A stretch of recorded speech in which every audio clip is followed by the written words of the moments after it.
Right, good morning, everybody. So today's topic is this thing called inheritance. I'm just going to skip ahead 2 slides for a second. So way back, I guess in week 3 of the course, roughly, I told you about this thing called the object model. Right? So our object model has these 4 things in it. We've got this thing called abstraction, encapsulation, modularity, and now we have the 4th one. We have hierarchy. Right? And so we've been talking about interfaces a little bit. And interfaces are one mechanism that Java has for implementing hierarchy in an object-oriented programming language. The other one is inheritance, right? Which is the topic of today's lecture. Okay, so inheritance is a relationship between 2 classes where one class is derived from another class. Right? So the idea of inheritance is simple but powerful. Right? When you want to create a new class, and there's already a class that includes some code that you want, you can derive your new class from the existing class. In doing this, you can reuse the fields and methods of the existing class without having to write and debug them yourself. Right? And so one view of inheritance is that it's a mechanism for code reuse. Right? There's a class somewhere that does something almost what you want it to do. And then you can take that class, you can extend it, and adapt it so that it does what you, exactly what it is you want it to do. Right?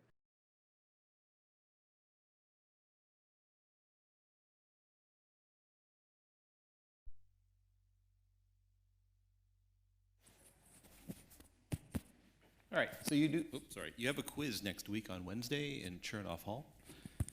Quiz 2 from last term has been on OnQ since the beginning of the course. So if you go to the content, assignment, and quiz solutions, you'll see quiz 2 from last term. Its solution is also there. So you can use that as as a sample quiz. Of course, the questions you're going to get this term will be different than the ones you get last term, but the format of the quiz will be similar. If you're looking for the videos from earlier in the week, neither of them recorded, so I have to redo them this weekend sometime. And that also means I don't really know where we left off last class, so I'm just going to back up a little bit, I think, and quickly review what we were talking about. So we were discussing inheritance in Java. Now remember, in Java, this class, java.lang.object, that's the class that's at the top of the inheritance hierarchy in Java. So every class in Java inherits from this class called object. So remember the terminology that we use. If you have we have a superclass and a subclass. Right? So the subclass is the class that's derived from the superclass. Right? And the relationship in inheritance is one way. Right? So the subclass inherits from the superclass. Right? So you draw the arrow from the subclass to the superclass, and it's an opened triangle arrow that you use. In Java, everything extends from object or descends from object. So string is the subclass of object. Our point2 class is the subclass of object, and so on and so on and so forth. You can have an entire chain of objects that are descended from other objects. So here A is descended from Z, Z's descended from X, and X is descended from object. Right? In this case, A is a descendant of object. Right? Z is also a descendant of object. The other way around, we talk about ancestors. So object is the ancestor of all classes in Java. All right, so why do we want to use inheritance? Because in inheritance, you get to your subclass inherits all of the non-private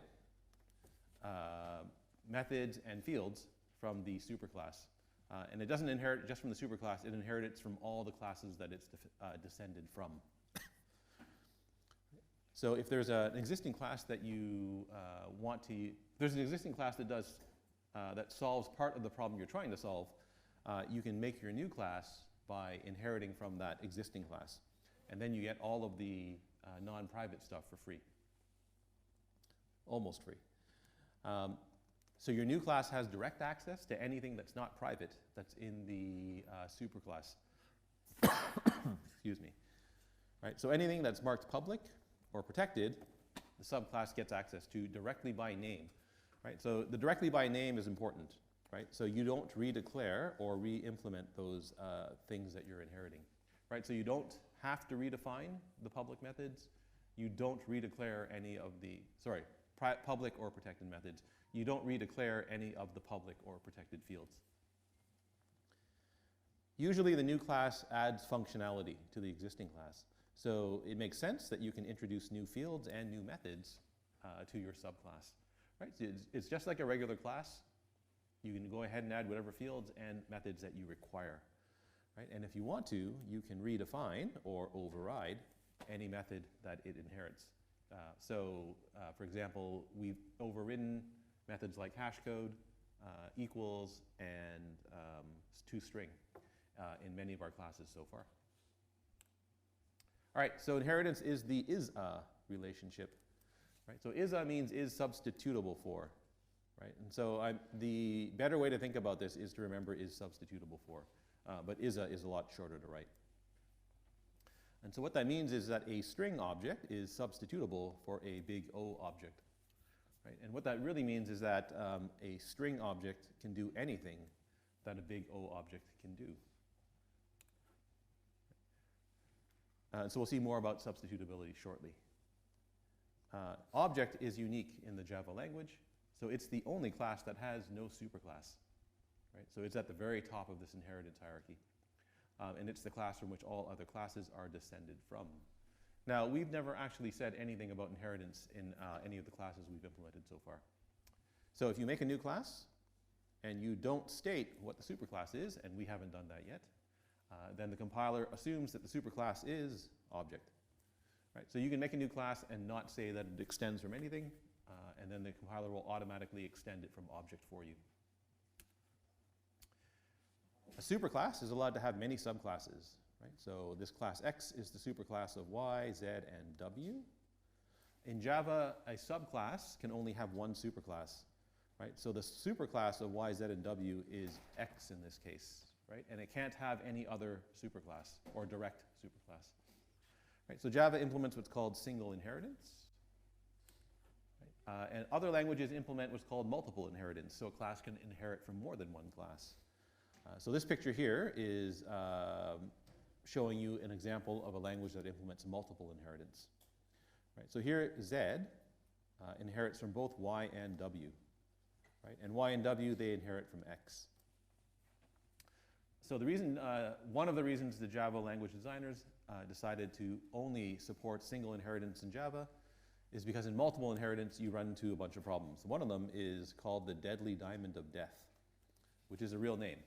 If you Google it, you will in fact find the Wikipedia page for that for this problem. Right? So in this problem here, right, here we've got X, right, class X. X has some method F. Right? Now Y and W, they both inherit from X. So they're allowed to change the definition of F if they want to. So Y can change how F behaves, and W can change how F behaves. Now, when Z inherits from Y and W, the problem that you run into is that you now have to have some mechanism that says which version of F does Z get. Right? Does it get the one from Y? Does it get the one from W? Does it get the one from X? Exactly what happens, who knows, right? It depends on the language that you're using. So Java avoids this problem by only supporting single inheritance. Okay, so from any object-oriented point of view, right, is-a or is substitutable for means you can use a derived class object anywhere you would use an ancestor class object. Right? So for example, if I have a method that takes in a parameter of type big O object, you can pass it anything, well, any non-primitive type. So here's some method, right? It has a parameter of type big O object, right? Inside the method, you do something with object, right? You do something with obj. The something that you do with obj, so basically you can call any method that's defined in object. So you can call toString or equals or hashcode or one of the other methods that are in object, but that's basically all you can do with it. Somewhere else, right, I can make a string and I can pass the string to some method, and that's fine, right? Because a string is substitutable for an object, so that works.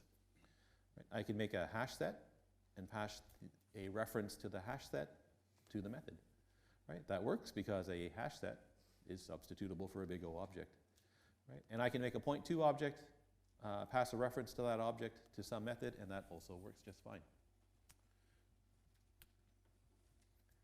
Okay, so is-a, or is substitutable for, has nothing to do with the real world, right? So remember, in a programming problem, so when you're programming, right, software is not the same as the real physical world, right? So is substitutable for means, has everything to do with how the implementer has decided to model their inheritance hierarchy. In other words, how they've decided to create their classes, right? In particular, how they've decided to create their superclasses. Right, so the classic example that, well, one of the classic examples that you'll see is an example, is a circle, is it an ellipse, or is it the other way around, right? So should circle be the subclass of ellipse, or should ellipse be the subclass of circle? Right, you can do the same thing with square and rectangle, right? Is a square a rectangle, or is a rectangle a square? Right? Mathematically, oh wait, so I guess the programming question is the following, right? If I have a superclass called ellipse, can I create the subclass called circle and have it inherit from ellipse? Right? Now, mathematically, a circle is an ellipse, right?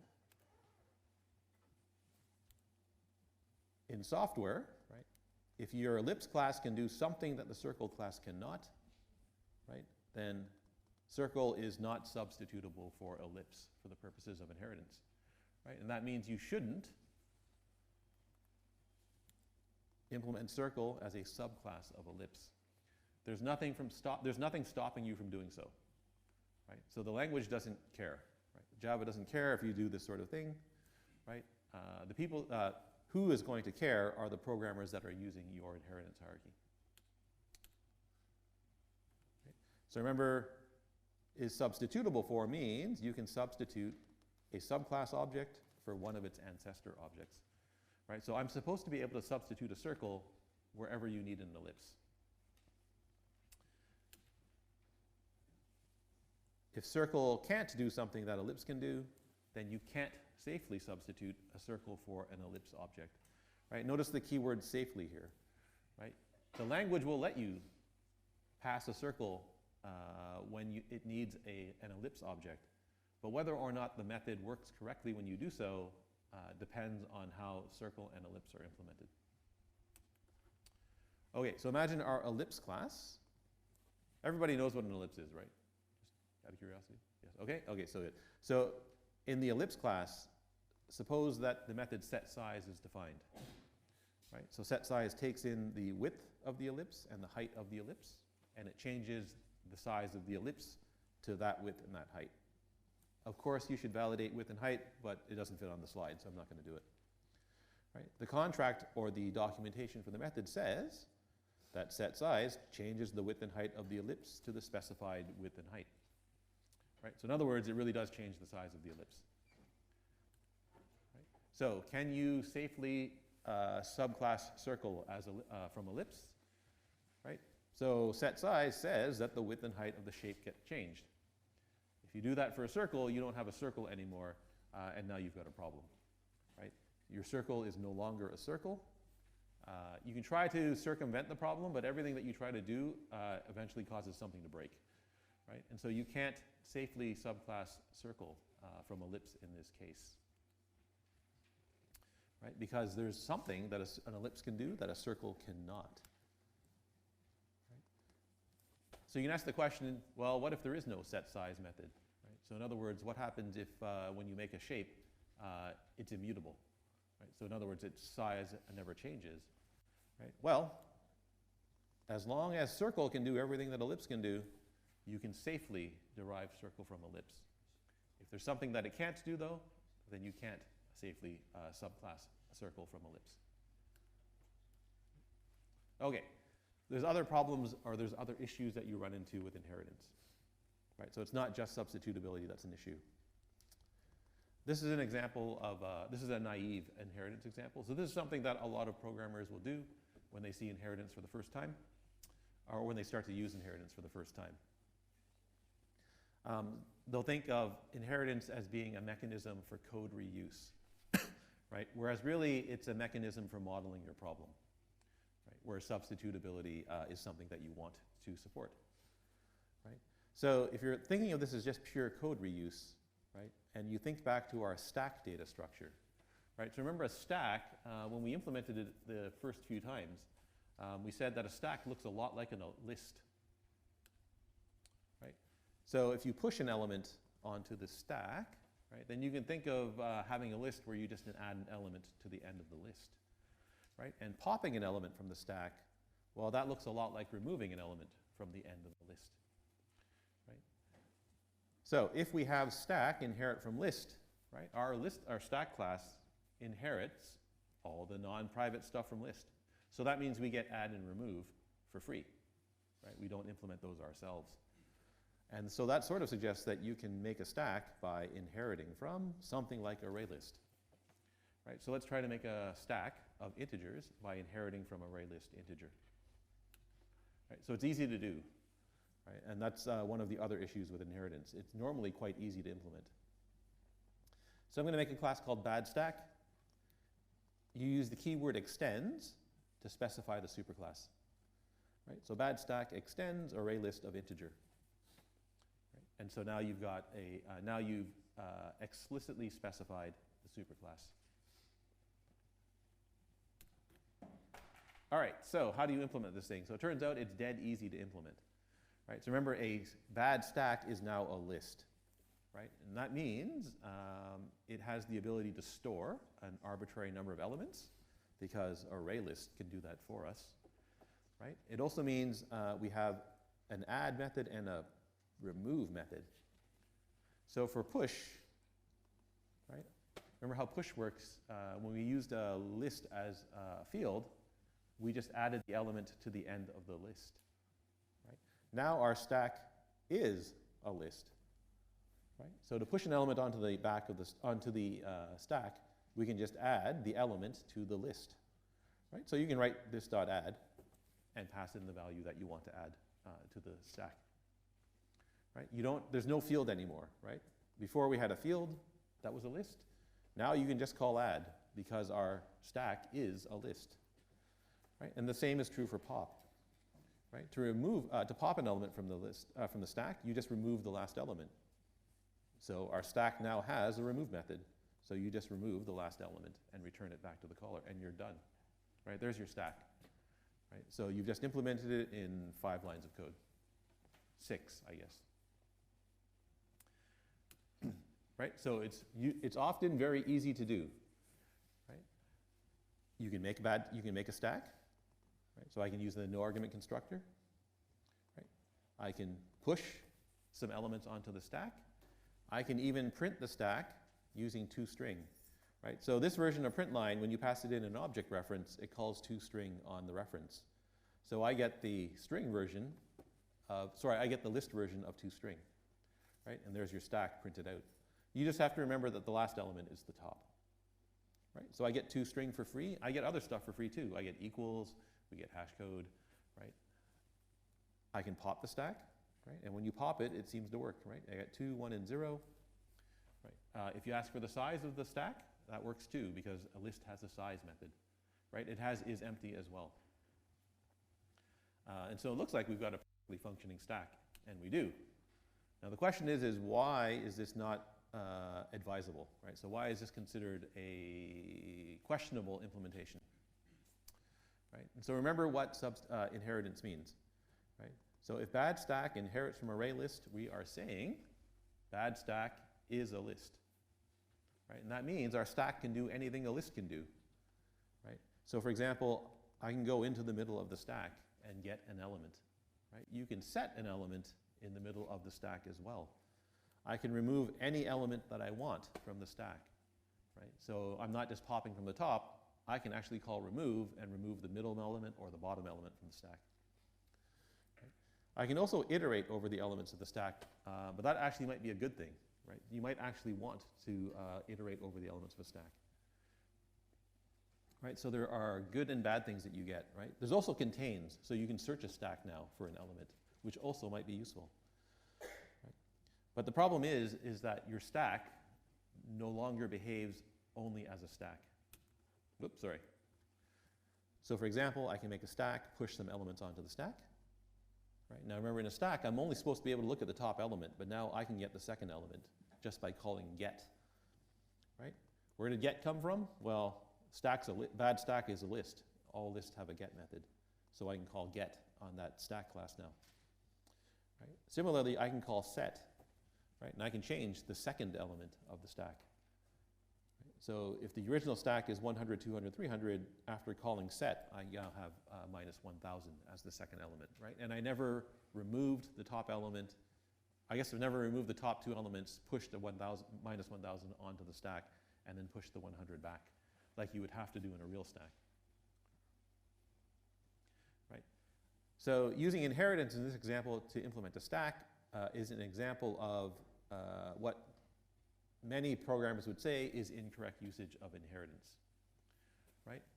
It works. The problem is our stack no longer behaves strictly as a stack. Right? So inheritance really only ought to be used when you want substitutability to exist. Right? So a stack is not really a list. Right? A list is more than a stack. Right? A stack list does a lot more than a stack ought to be able to do. Right? And so therefore, you probably really shouldn't be using inheritance to implement a stack. Right? Now the funny thing is that even very experienced programmers mess this up all the time. Right? And so the creators of the Java language, they created a stack class. So if you look in java.util, you'll find a class called stack. If you look at the documentation, you'll see that stack extends a class called vector. Vector is the old list class in the Java language. So the people who created the language did exactly what I just showed you. Right? They made a stack by inheriting from a list class. Yeah, question? If a stack is less than a list, can you implement a list by inheriting a stack? So is a list a stack? The answer is no, right?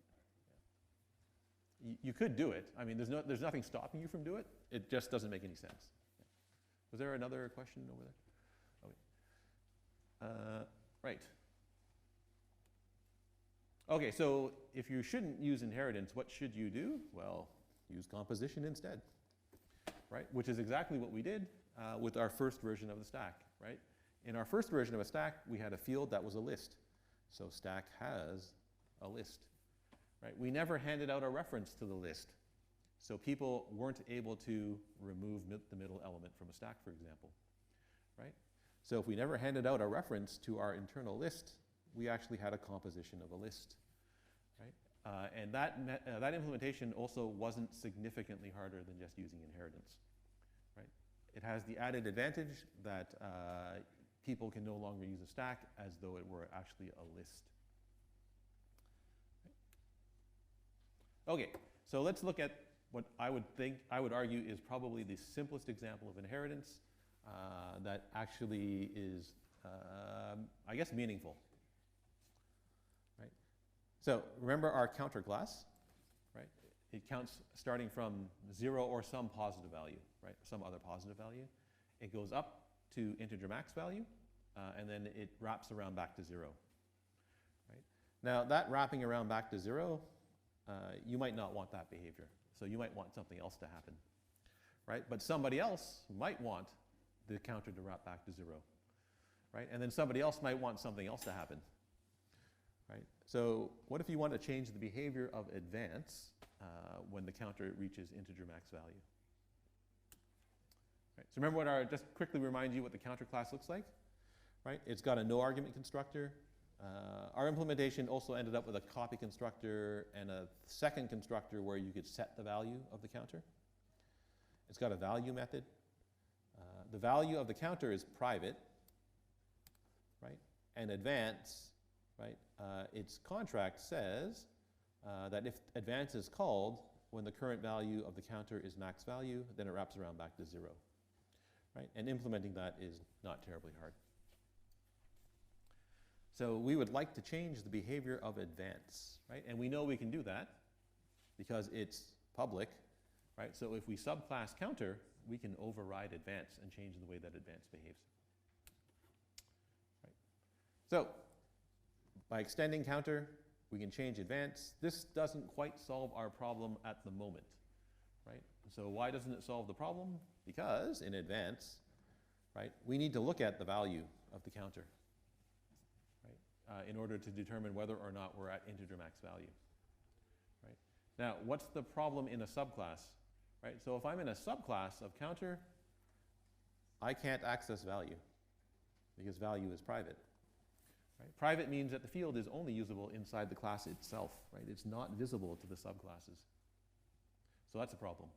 Problem number 2 is this contract for advance. Right? The contract for advance says it wraps around to 0 when you hit integer max value. Right? So if you subclass this if you subclass counter and change the way this method behaves, right, it no longer behaves the way that this method says it ought to. Right? And that means your subclass is not substitutable for your superclass. Right? So we've got a couple of problems here. These problems are not unusual, right? In fact, they're common. So these are common problems that you run into when you try to extend a class that was never designed for inheritance in the first place. Right? So when we made the counter class, we had no idea inheritance even existed. Right? And so we made the field private. We put some pretty strong language into our contracts. Right? And now we're stuck in this problem of what happens if I want to extend the counter class. Right? So implementing inheritance is normally not very difficult. The hard part in inheritance is designing the classes in the first place. Right? So if counter was never meant for inheritance, you probably shouldn't extend it. Right? If you really want different counters, then you should have designed counter so that it was designed for the purposes of inheritance in the first place. Right? And so this whole issue of designing classes for inheritance, that's where the real problem lies. All right, now we have control of our counter source code, so we can actually go in and do surgery on our class. Right? So if I want to make counter extendable for the purposes of inheritance, I have to change the visibility of value.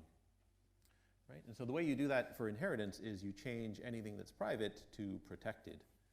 Right? So protected means that subclasses are allowed to access the field that are defined in the superclass. So step 1, go into our counter class, change our private field to a protected field. Right? Now the subclasses of counter will be able to use value directly. Oh, we're adding there's a second constructor here that I wanted to remind you of.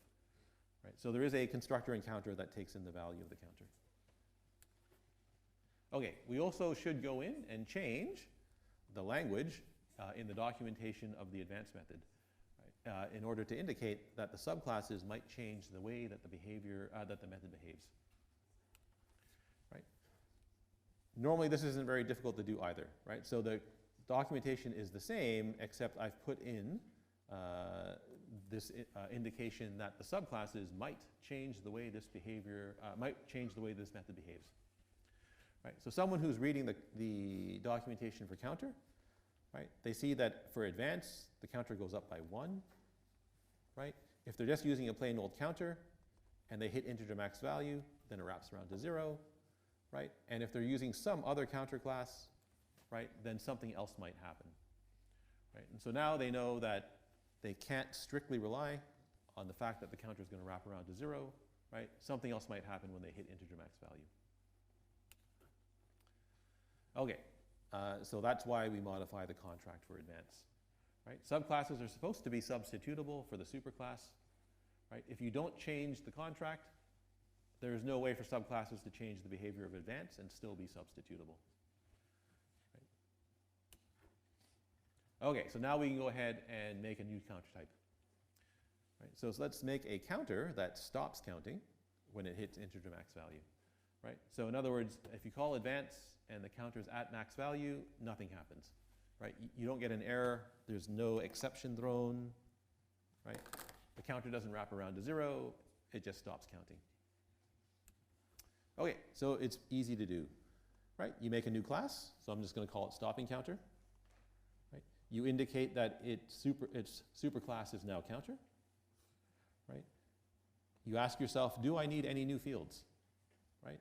So does the stopping counter need any additional fields to a regular counter? The answer is no. Right? All we need is the value of the counter. Now remember, the field value lives in the counter class. Right? We have access it to it by name, so we don't redeclare it here.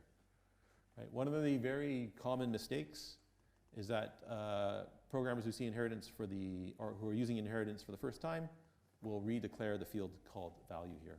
Right? So they'll add their own field value. And you're not supposed to do that. Right? That defeats the whole purpose of inheritance. Right? The purpose of inheritance is that you want to reuse the stuff that was defined in counter. Right? It doesn't make sense to make a new field called value here. Right? So the current value of a counter is stored in the field that belongs in the superclass, therefore don't redeclare the field.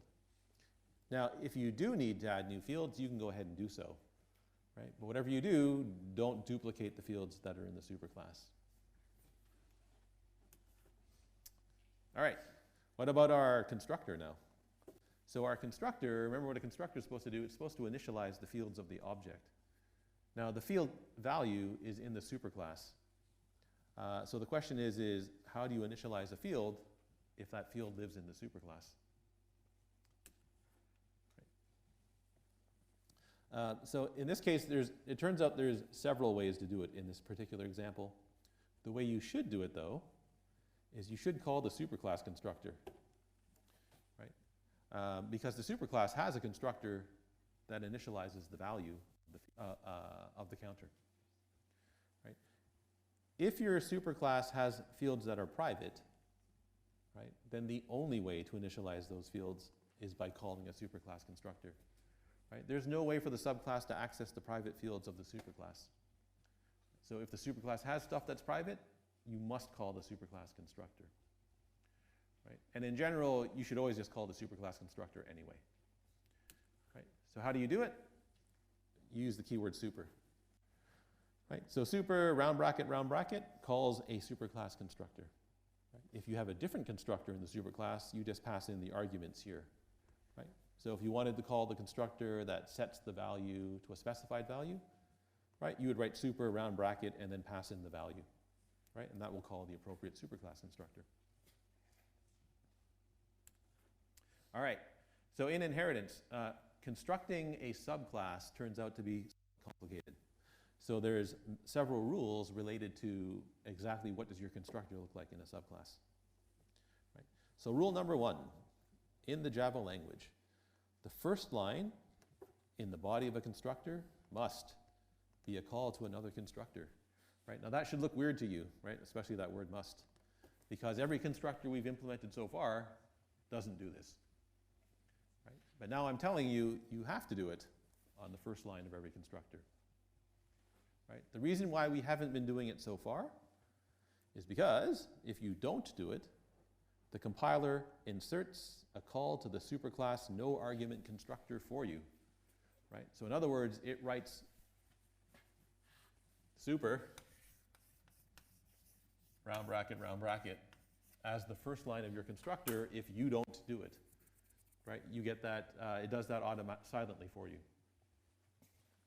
So in all of our existing classes, like point2 or counter, I guess, or anything else we've implemented, that's in all of your constructors, whether you know it or not, right? But now you know it. So the compiler has been doing this for you every time.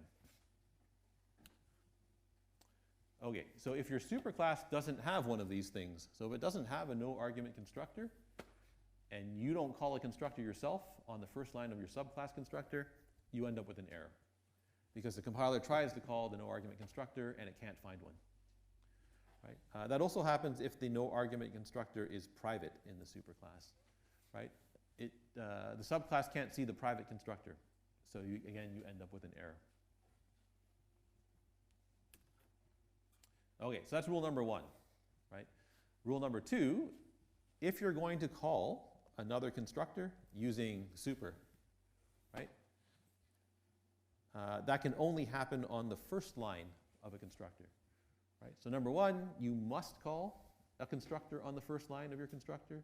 Number 2, the only place you can do it is the first line, right? So you can either use super. Now remember back to constructor chaining, right? You can also use this to call a constructor in the same class. If you use this, then at some point, one of those constructors that you're chaining to must call the superclass constructor, right? So eventually the superclass object has to be constructed somewhere, right? And you don't have to call that constructor, right? You don't have to call the no argument constructor. You can call any superclass constructor, right? But one of them has to be called. All right, so let's look at another example of what this might look like, right? So I can add in a second constructor to our stopping counter class, right? And that initializes the counter to some specified non-negative value, right? So I want this constructor now, right, where you pass in the value. Right, so what goes here? Turns out you can write a whole bunch of things here. Do I have an example? Oh, it's right here, right? So the way I'm going to write it, right, I'm going to call the superclass constructor that takes in the value, right? Now, if you want to, you can go back and change the no argument constructor so that it uses constructor chaining, right? So first line of the constructor has to be a call to another constructor. So here I'm going to chain to the second constructor, right? The second constructor, the first line, it must call another constructor. So it calls the superclass constructor, and that satisfies 1 and 3. Well, it satisfies all of them, sorry. It satisfies 1, 2, and 3 in this case. Yeah, question at the back. So when I put the super, is it grabbing my extended class? No, no. This is the extended class. Sorry, this is the subclass, Okay. right? The superclass in this case is counter. So it's calling a counter constructor. So in my subclass, Yeah. in my constructor, I put super, it's calling the constructor from counter? Yeah. Okay. Yeah, that's right. If you write this, it's calling a constructor inside stopping counter. Yeah, that's correct.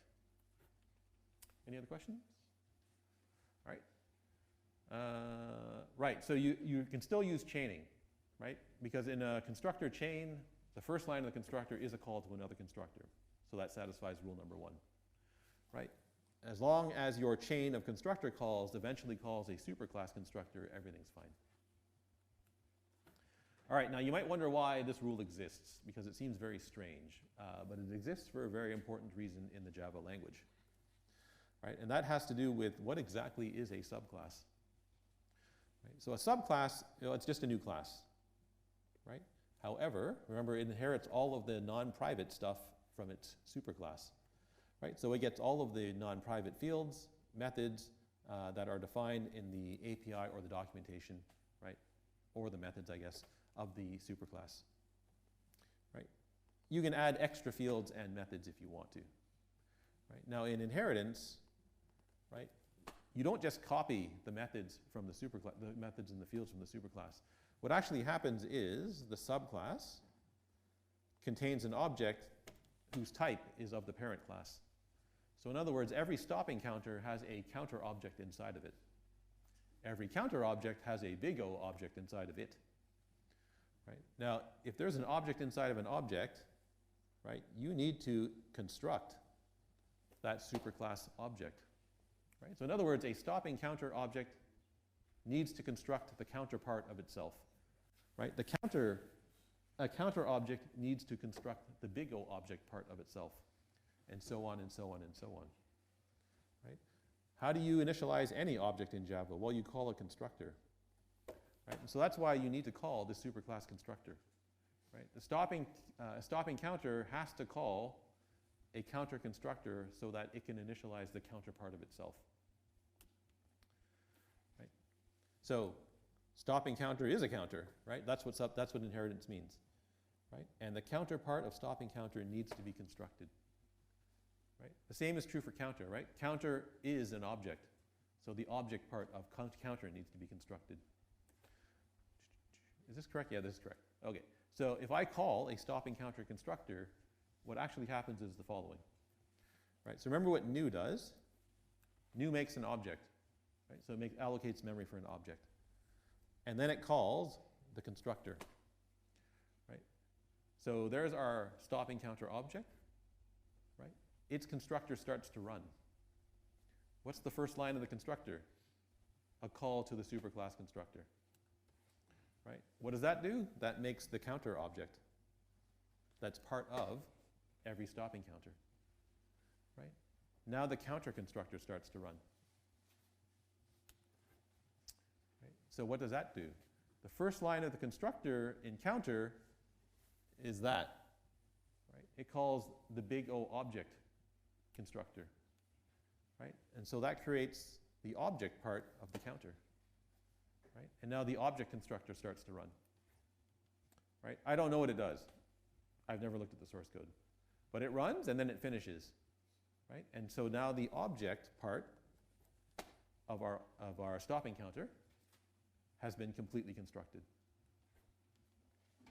right? Once that finishes being constructed, the counter constructor can finish running, right? So what does the counter constructor do? It sets value, right, to 1 in this case, right? So the field value now gets set to 1, right? Notice that before this point, right? So if we're in this point of the construction, right, that field value, we don't know what its value. It doesn't have a value, right? It doesn't actually, so its value here is uninitialized. Turns out that's not true in Java. In the language, it actually sets it to 0. But anyway, when the counter constructor finishes running, the value is now 1.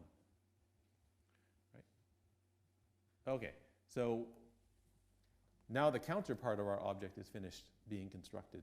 So now the stopping counter constructor can complete running. It does nothing, right? It just calls the superclass constructor. So it finishes, and now the stopping counter object has completed construction. Right? So notice the order in which the objects are being built. Right? The object part of the counter gets gets built completely first. Right? Then the counter part of the object gets completed second. Right? It's not until all of the objects are completed that the stopping counter object finishes being constructed. So in other words, the stopping counter is built from the inside out. Right? Object gets built first, counter gets built second, and then the stopping counter gets built third. Right? So that turns out to be important in some very difficult to debug problems. I don't know if I'm going to show you an example of this, but there are situations where the order in which the objects get built matters.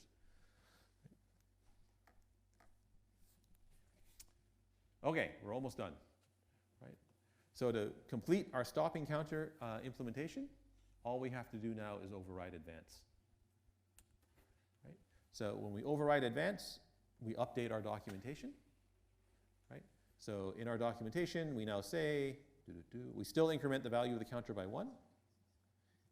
When we hit max value, the counter stops. Right? So this is easy to implement.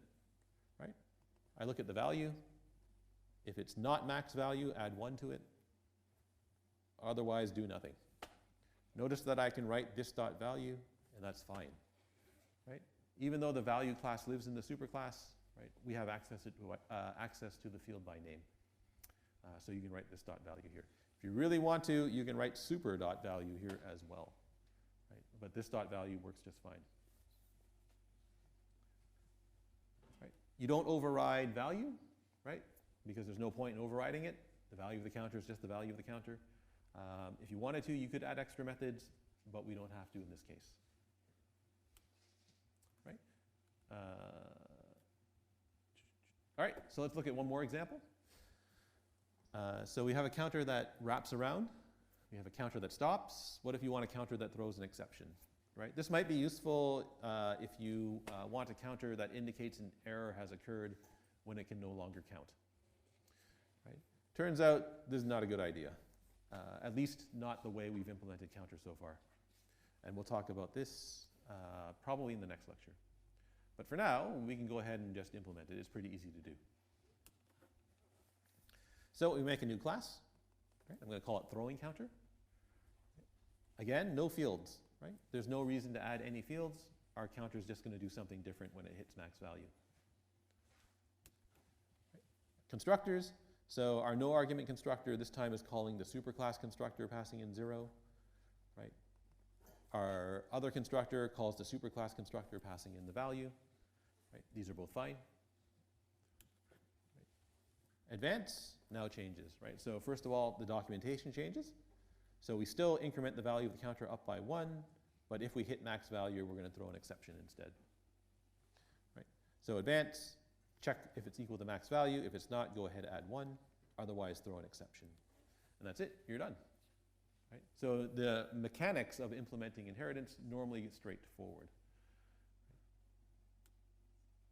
Okay. So is this the correct way to implement our set of classes? Right? And so in software, there's never a correct way to do things, right? There's always multiple ways to do things in software.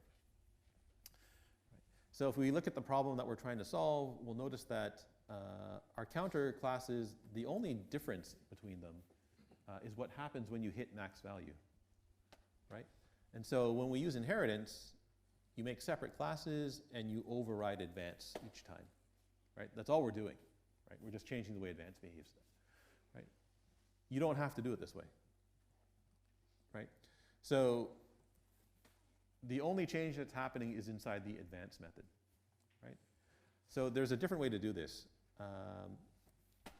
If you want to change how advance behaves, you can put that behavior into an object of some kind. Right? So in other words, I can create some kind of object that can calculate the correct next value, right? Depending on what I want to do. Right? If I want to wrap around to 0, it computes the value 0.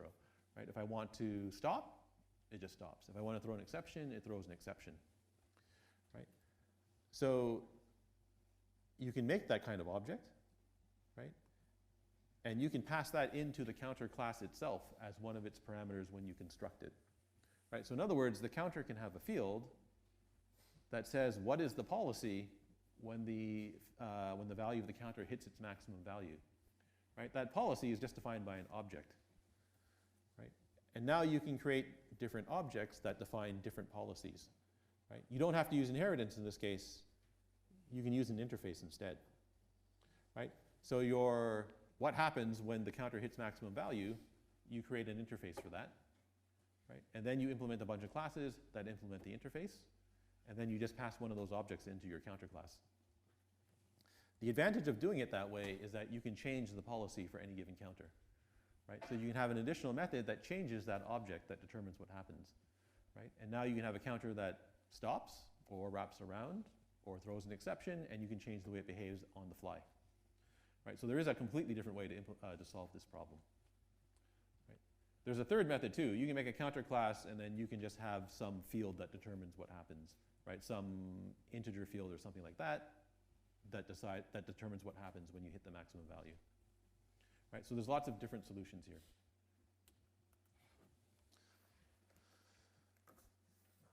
All right, so we're past quarter after, so I guess I'll stop there. The next lecture is, what is the next lecture? Okay, so the next lecture, I guess we'll look more at inheritance. And then don't forget, next Wednesday is your quiz. Winston and Yujun, are you here? Either one of you here? No, yes, no? Hey.